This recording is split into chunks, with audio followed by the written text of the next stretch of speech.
If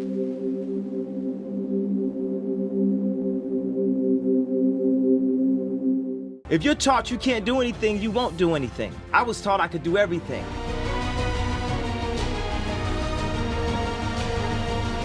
My own ego, my own strategy, my own ideas. I tried to hold everything in my own brain, and then I had to let go and just let God and put it back in His hands. I think He had to send me through some more experiences to be able to cast a wider net when He was ready to use me. Like mental health, having a nervous breakdown, going to the hospital and having the stigma of being called crazy, actually, it made me more relatable. It made it a wider idea. Everyone is dealing with health in some way. Like me being taken to my lowest, you know what I'm saying, being called a coon by my own people. The guy that said George Bush don't care about black people is a coon because I didn't say, I'm gonna vote on Hillary Clinton. My father's a Black Panther. My mother got arrested for the sit-ins at age 6. They were fighting for us to have the right to our opinion, not the right to vote for whoever the white liberals said black people are supposed to vote for.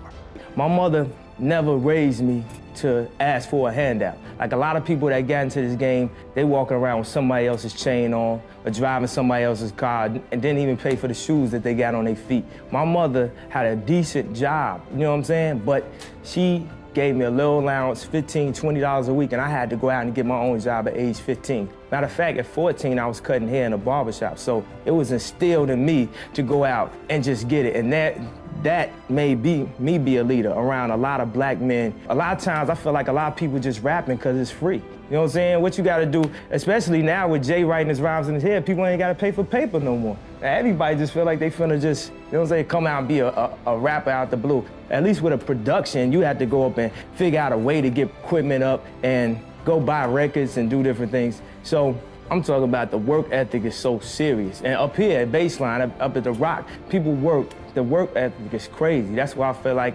we killing the game right now. That's why we cutting edge. That's why we on Flex every week, just crushing labels. That's why all you hear practically is The Rock. When you go on new creative journeys, it is exciting for people to appreciate that. If people, didn't think that it was possible. Like when I started off in Chicago as an artist, I'm a visual artist. Like I went to art school. Right. And I decided to start doing music, and people said it wouldn't work out. And then I started producing and selling beats, and I started selling beats to Jay-Z, Rockefeller, and that started going well. And I said I wanted to rap, and people said that wasn't gonna work. They had this term, producer rapper. It basically meant you wouldn't rap as good as the real rappers. That started working out. Then I said I wanted to design clothes, and then that started working out, and it was amazing for her to see that dream come true. It's funny, in this world that we live in, there's two main motivating forces, and I tweet about it all the time. It's love or fear. And just as a musician, African-American, guy out in Hollywood, all these different things, everyone around me tried to pick my candidate for me.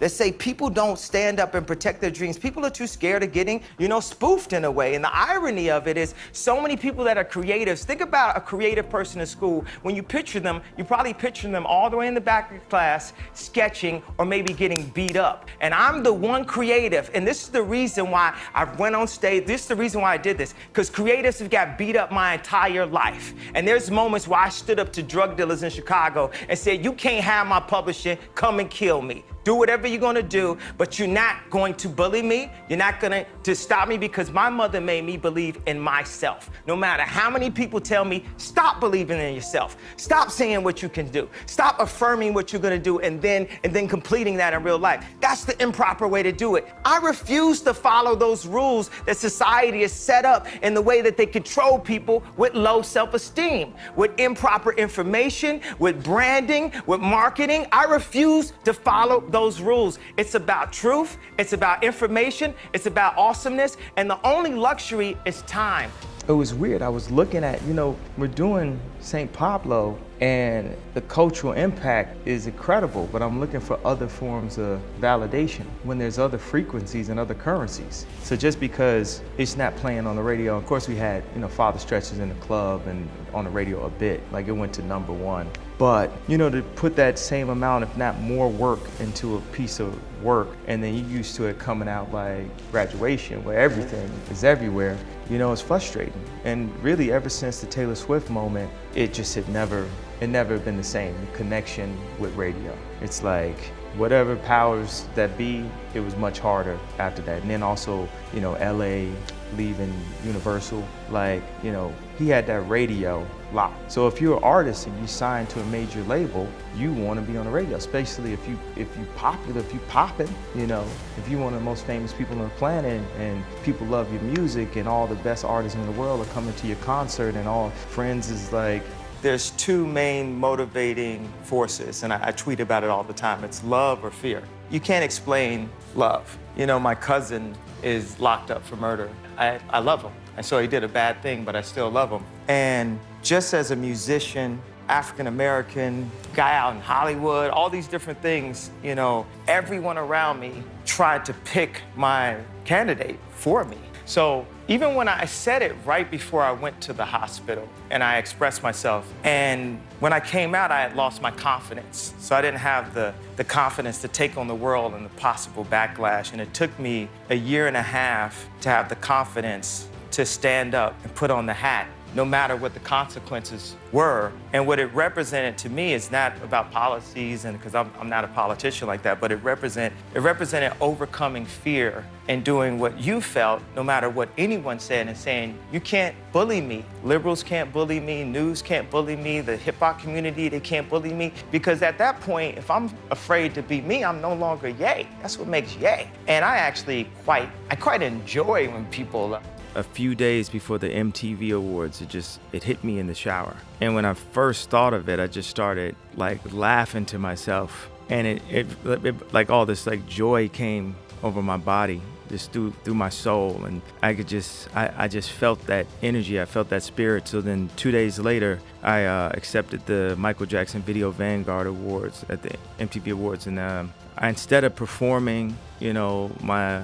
array of hit songs, I gave just my perspective on award shows, but always I knew at the end I was going to tell people I'm running for office, I'm running for president in 2020. And, just to have it even took heart to say it in that context. And people were just like, oh, their minds were blown. And then I was hanging out with I had different friends that were, some people in the music industry, some people tech elites, different things like that, and they just really took it as a joke. Yeah, we only focus on music. Me and Common, we'll go play basketball and go to the movies and hang and all that, but me and Dilla, we just, focus on just tracks. He had the organic feel, but still the sonics would break through, and he could give you a warm sound that still cut through speakers. It's like he was making Quincy Jones production sessions just inside of his MPC. Most producers, that can make music that knocks, which is 90% of producers can make things that knock, especially with Fruity Loops and all that. The sound was usually colder. And then my sound is known for being very colorful and warm, but sometimes I'd be challenged on my mixes